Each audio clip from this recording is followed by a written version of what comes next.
Something's changed in Colorado. It used to be this tundra, an ice village that only people who enjoyed the cold would ever move to.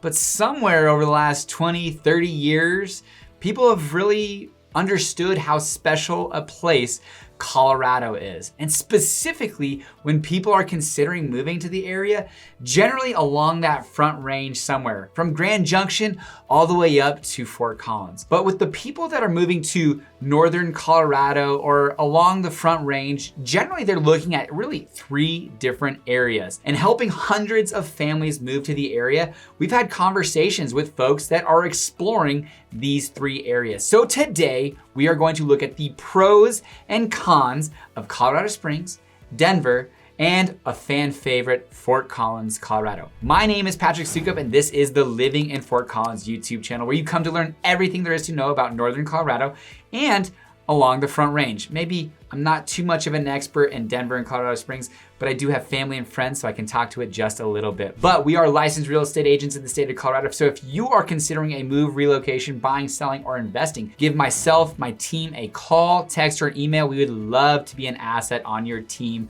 with all of your real estate needs here in Colorado, specifically Fort Collins and along the Front Range, but I'll talk about that here in a little bit. Now, give us a call, text, or email, but let's get rocking in today's video. The pros and cons, Fort Collins versus Denver versus Colorado Springs. Here we go.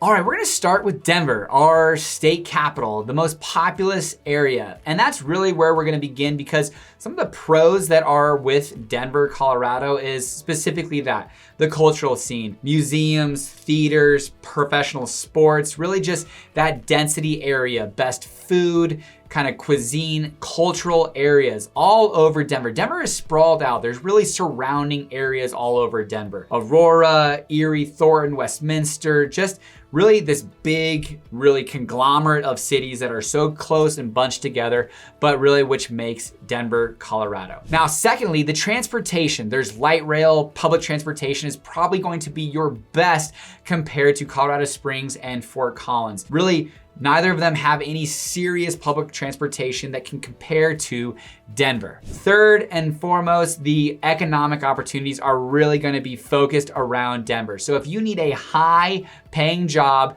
you might have a little bit of trouble finding it in Colorado Springs or Fort Collins, but with the Denver Tech Center, downtown Denver, tech, different opportunities, they are going to have a bigger concentration of higher paying jobs. But if you move to Denver, you're also gonna have to deal with a little bit of annoyances comparatively to Colorado Springs and Fort Collins. It will be your highest cost of living comparatively to the other 2. Colorado Springs, a little bit more affordable housing, Fort Collins, some expensive housing, but there are different things in Denver. Price per square foot, you're not gonna get the best value as far as house size versus price, utilities, transportation, parking, all of those things add up to make Denver the most expensive cost of living comparatively to the other 2. Now, you're gonna also have traffic and congestion. So if you are trying to get away from that, getting on I-25 during rush hour times, I-70, all of those different corridors, it will be an annoyance and there will be a ton of traffic. Finally, air quality. Now, Fort Collins and Colorado Springs aren't necessarily the darlings when it comes to air quality, which is interesting, but I would say a lot of this traffic and congestions, carbon emissions, Denver, Colorado will have the worst air quality of the 3. Now there you have 3 pros and 3 cons for Denver, Colorado. But what about Colorado Springs? Being from Fort Collins, it's hard for me to say this, but Colorado Springs is absolutely gorgeous. And I would have to say is probably the most gorgeous of the 3. Now, for different reasons, but when you drive into Colorado Springs and you see the ridgeline of the mountains, Pikes Peak, it is absolutely gorgeous, rolling green hills. And so Colorado Springs is going to have a ton of outdoor activity and beauty. Pikes Peak, mountain biking, different outdoor activity is probably going to be the best around Colorado Springs. And of the three, the cost of living, specifically the housing in Colorado Springs, is going to be the most attractive. Number one, Denver, Colorado is going to be the highest cost of living of the three. Number two, Fort Collins. And three, the most affordable cost of living is going to be Colorado Springs. And if you are like my in-laws, that we are trying to recruit to Colorado because they work in the Air Force, Colorado Springs has the Air Force Academy, a wonderful institution, Colorado College, different aspects of that are wonderful, but military defense spending strong in Colorado Springs. If we go to war, I wouldn't want to be there. But if you're in the military, it's a wonderful place. The Air Force Academy, I grew up there playing, running track, playing soccer at the Pikes Peak tournament. It is an absolute gorgeous area, wonderful base, strong economic activity around the military and Air Force. Now the cons of Colorado Springs, I would say there are different things that I think are beautiful about Colorado Springs, but one of the things that I'm not a huge fan of is the interstate really just cutting that place in half. And it's similar to Fort Collins a little bit, except for Fort Collins is all on the west side of I-25, and then you've got Timnath and Windsor on the east side.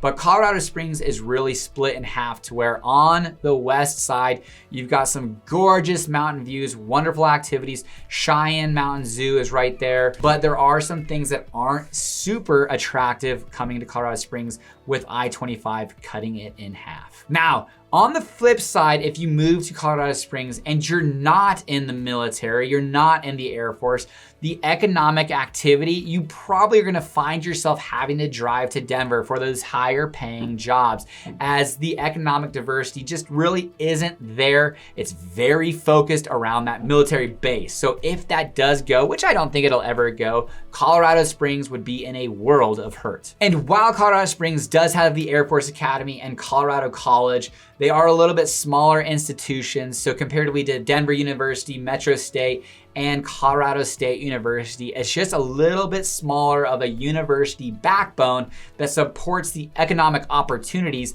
that are and revolve around those universities. Now that's a little bit nitpicky because Colorado Springs is a great place to explore. I've got family that lives there. It's a little bit further south, so not too big of a deal along the Front Range, but 3 pros and 3 cons of Colorado Springs and what you've all been waiting for, my hometown, Fort Collins, Colorado. Here we go.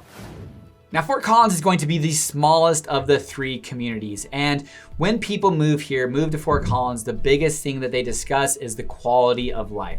They are moving here to focus on quality of life, going and enjoying those breweries, 280 plus miles of biking, platinum rated bike community, Poudre Trail, the Poudre River, Horsetooth Reservoir, and a lot of outdoor activity. So people's focus is around the outdoor lifestyle of Fort Collins, Colorado. And what I would say is the best university of the 3 areas, Denver University, Colorado College, or Air Force, Colorado State University is a tier 1 research university with over 30,000 enrollment.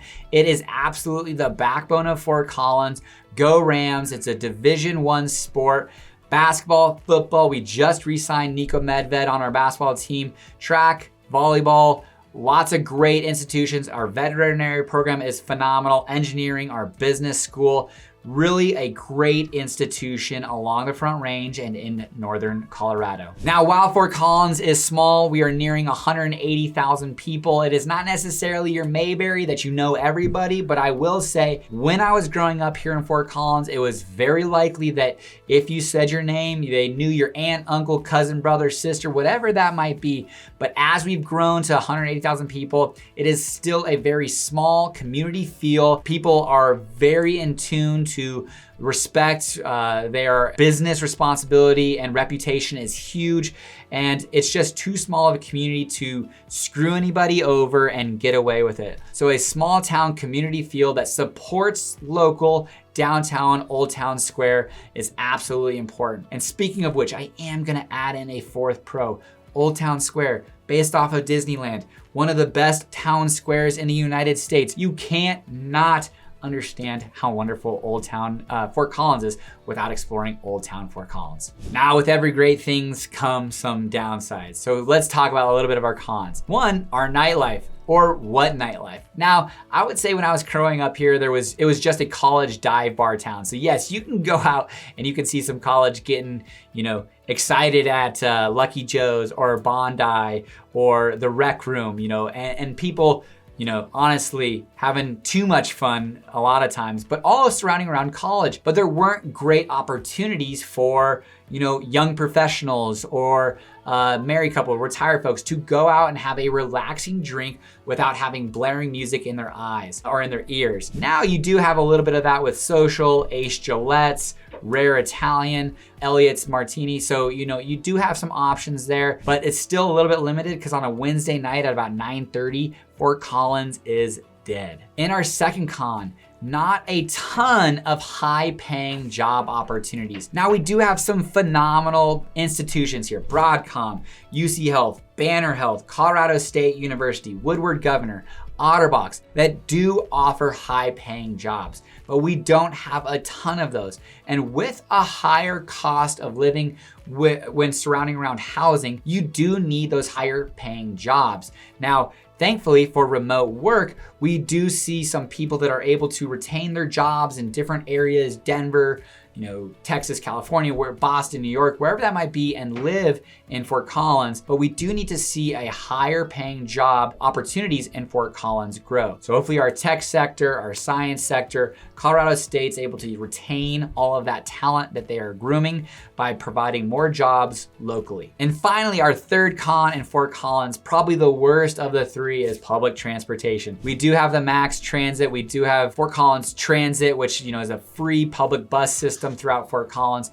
but just not really great. We do have enough Ubers to get you around if need be, but we don't have any type of light rail. Our bus system's okay at best, but we do have a huge focus along transportation with a new 1/2-cent tax that we increased starting in January 2024, which will increase bus ridership, will hopefully increase bus ridership by increasing pay for buses and more reliable buses along that Max Transit line, and then building out Elizabeth from Overland to Shields. But our public transportation in Fort Collins is definitely a little weak.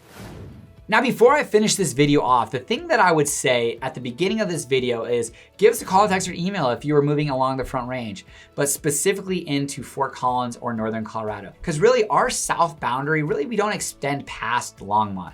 And I think it's a disservice to clients if agents that live in Denver and are working in Fort Collins or vice versa, or Fort Collins and Colorado Springs, because the value that we bring is really knowing our area. Now, I know Denver and Colorado Springs high level with Denver's traffic congestion, our biggest metro, more arts, galleries, museums, professional sports, and Colorado Springs is absolutely gorgeous. But I don't know the streets, neighborhoods, schools, areas, development, what's happening, things that are happening in the future, as well as, or not nearly enough, that I do in Fort Collins. So what I would say is if you're moving to Denver or Colorado Springs, absolutely reach out to us. We have a phenomenal referral network that we can connect you with great agents in Colorado Springs and Denver. But if you're moving to Northern Colorado, we would love to be that asset for you and your team. I think we have really dialed in our systems and could be a huge benefit to you along that house buying journey. But otherwise, we'd love to be a referral source for you as well, because yes, we do have people that we know, trust, and like in Denver and Colorado Springs. Now, hopefully this video is a help for you to understand my perspective on the pros and cons of Fort Collins versus Denver versus Colorado Springs. Now, until next time, guys, have a great day. Take care.